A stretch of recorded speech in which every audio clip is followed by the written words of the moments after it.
श्री स्वामी समर्थ.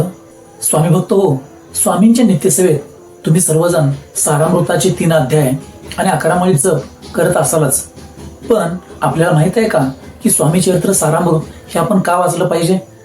बरेच जण सांगतात की सारामृताचे अनेक फायदे आहेत आणि ते फायदे मिळवण्यासाठी आपण सारामृताचं पारायण केलं पाहिजे, 3 अध्याय वाचले पाहिजेत, 108 पारायण केली पाहिजेत. पण मला असं वाटतं की स्वामी चरित्र सारामृत हे फायद्यासाठी न वाचता त्या पाठीमागं एक महत्वाचा उद्देश आहे.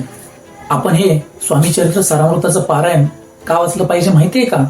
तर स्वामींच्या सर्वात जवळ जाण्याचा जर मार्ग कोणता असेल तर तो म्हणजे श्री स्वामी चरित्र सारामृत. स्वामी चरित्रामध्ये अनेक पात्र आहेत. त्यामध्ये बाळाप्पा महाराज आहेत, चोळाप्पा महाराज आहेत, पसापतिली यांची कथा आहे, सुंदराबाई आहेत. या सर्वांच्या प्रसंगातून आपल्याला स्वामी भक्ती कशी करायचं हे सारामृतामधून कळतं. स्वामींची सेवा करत असताना काय करायचं आणि स्वामींची सेवा करत असताना काय करायचं नाही हे आपल्याला सारामृत शिकवतं.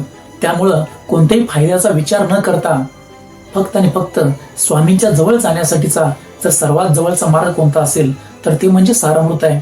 आणि म्हणून आपण सारामृत वाचलं पाहिजे, सारामृत समजावून घेतलं पाहिजे आणि सारामृताचं पुन्हा पुन्हा वाचन करून त्यावर चिंतन केलं पाहिजे.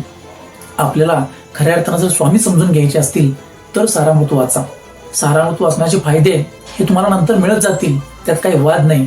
पण फायदे मिळवण्याच्या अगोदर पहिल्यांदा सारामृत आपण समजावून घेऊया आणि त्यामधून आपले स्वामी महाराज आपण समजावून घेऊया.